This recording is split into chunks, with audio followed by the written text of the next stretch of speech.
Welcome to the State of Tech, the European edition, Saturday, April 18, 2026.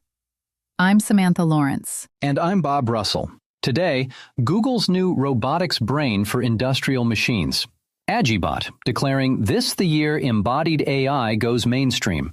xAI launching a speech-to-text API to challenge the incumbents. Taiwan's stubborn grip on AI hardware as geopolitics bite.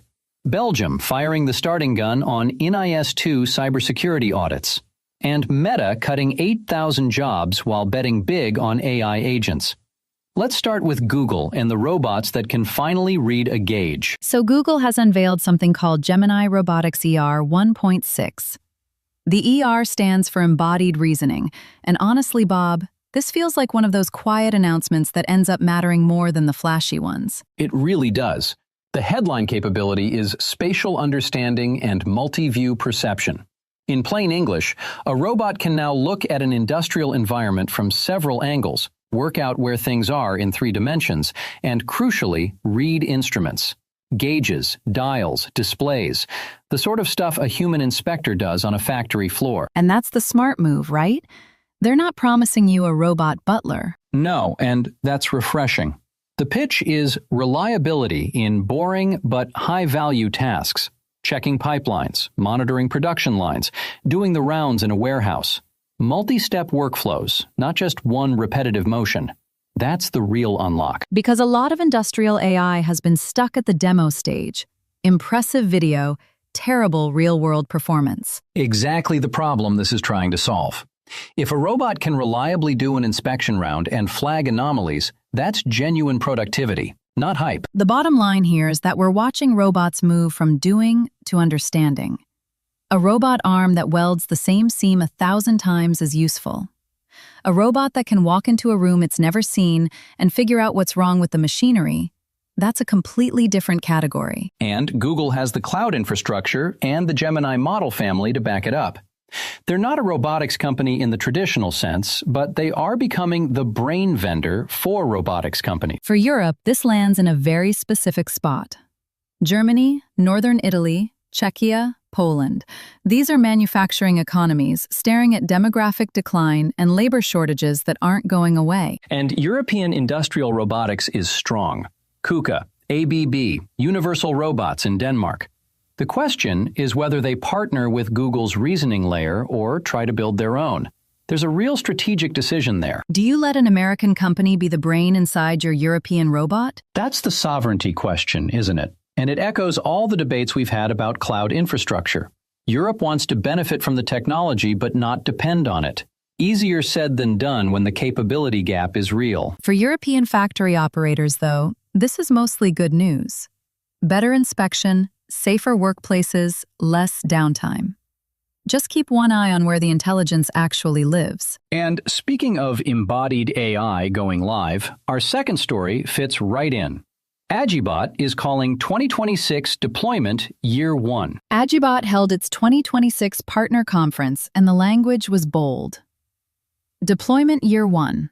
4 new robotic platforms, a new architecture they're calling One Robotic Body, 3 Intelligences. Which is a mouthful, but the idea is layered intelligence, perception, reasoning, and action as separate but integrated systems running on a single physical platform. Foundational models underneath, application models on top. And they're talking about an open ecosystem. Partners, developers, third-party applications. That's the model that worked for smartphones. Whether it works for robots is the big bet. The strategic shift here is important. For years, embodied AI has been trapped in research labs and isolated pilot projects. What AGIBOT is saying is, we're done with that phase, we're going to scale. Retail, hospitality, logistics, services. Which is either very ambitious or very premature. Probably both. But you only get to define the category if you move first. And coming right after Google's announcement, you can see a pattern. Multiple players are convinced this is the year embodied AI tips into production. I want to be careful here because we've been told robotics is about to explode roughly every 2 years since 2015. What's different now is that the underlying AI models are actually capable of the reasoning these tasks require. And the cost curve has come down. Sensors, compute, actuators. A humanoid robot that cost $500,000 5 years ago costs a fraction of that now. For European industries facing real labor gaps, this offers genuine relief. But the flip side is the job displacement conversation, and Europe tends to take that conversation more seriously than most regions. Works councils, unions, social partners. The deployment of embodied AI in Europe will look different from deployment in China or the US. Slower, more negotiated, more focused on augmentation rather than replacement. Which could be a competitive disadvantage or a competitive advantage depending on how you look at it. Robots that work alongside humans might actually be more productive than robots that replace them. And European robotics firms need to decide fast whether they're players or buyers in this market. Quick interruption. If you listen to The State of Tech regularly, hit that like button and subscribe. That way you'll never miss an episode.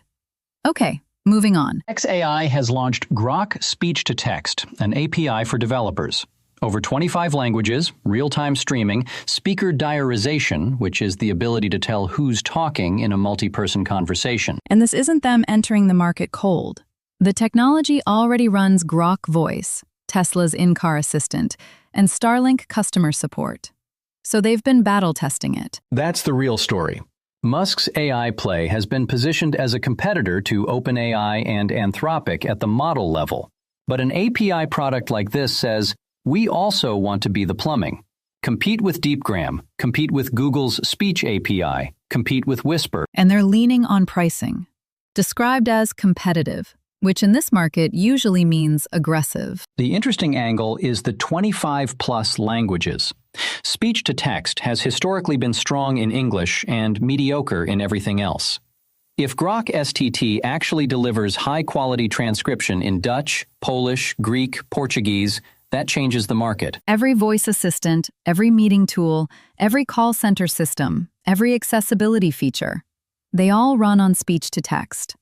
It's infrastructure nobody sees until it breaks. And the quality difference between a good transcription engine and a mediocre one is the difference between a product that works and a product you abandon after a week. Europe has 24 official EU languages and dozens of widely spoken regional languages. Any speech technology that takes that seriously has a huge market here. The caveat is regulatory. GDPR, the AI Act, sector-specific rules in healthcare and finance. European developers will want to know where the audio gets processed, how it's stored, what happens to the training data. And XAI's track record on data governance is, let's say, not the most reassuring in the industry. That's putting it diplomatically. But if the product is good and the price is right, European developers will test it. Pragmatism usually wins over principle when you're shipping a product. A new report reminds us that TSMC remains the absolute cornerstone of the AI hardware supply chain. The US has more data centers, but the chips inside them are overwhelmingly made in Taiwan. And TSMC just reported a 40.6% year-on-year revenue increase in Q1 2026. AI demand is the engine. But they're warning about component price hikes driven by geopolitical instability. Helium. You wouldn't think that's the bottleneck in advanced semiconductors, but it absolutely is. It's used in chip fabrication and in data center cooling. And Middle East conflicts are squeezing supply. This is the fragility nobody talks about. Everyone obsesses over the Taiwan Strait scenario, which is legitimate. But the supply chain has a dozen other choke points. Helium from Qatar, rare earths from China, specialized chemicals from Japan. We talk about AI as if it's software that floats in the cloud. It's not. It's silicon made in one country, using gases from another, on machines built in a third, powered by electricity from a fourth. Every step of that chain is a policy risk, and unlike software, you can't just fork it and move it to a different data center. The EU Chips Act, passed in 2023, aims to double Europe's share of global chip production to 20% by 2030. We are behind schedule. Intel's Magdeburg project has had delays. TSMC's Dresden fab is progressing but slowly, and the cutting-edge nodes, the 3-nanometer and 2-nanometer processes that matter for AI, those aren't coming to Europe anytime soon. So Europe's digital sovereignty story has a hardware gap at the center of it. And with helium supply wobbling and Taiwan's geopolitical exposure unchanged, the urgency is only going up. This isn't a 5-year problem. It's a right-now problem. Today, April 18th, Belgium's NIS2 conformity assessment deadline kicked in.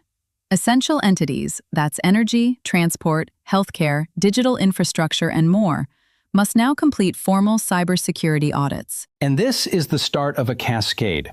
Other EU member states are expected to implement similar deadlines through the rest of the year. Belgium went first, but the others are coming. For listeners who haven't followed this closely, NIS2 is the EU's updated cybersecurity directive. It mandates risk management, a 24-hour early warning after an incident, a 72-hour formal report, and personal liability for management. Your CEO can be held accountable. Which changes the conversation in boardrooms. Cybersecurity used to be something the IT director worried about. Now it's something the chief executive worries about, because their own liability is on the line. Documented risk assessments, tested incident response plans, supply chain reviews. None of this is optional anymore, and the fines are substantial. The key takeaway here is that a lot of organizations have been treating NIS2 as a paper exercise. That's about to stop working. Audits mean auditors show up and ask to see the evidence. Every essential entity in the EU, and that's a huge category, needs to be able to demonstrate compliance. That means spending. Tools, processes, people. And there's a talent shortage.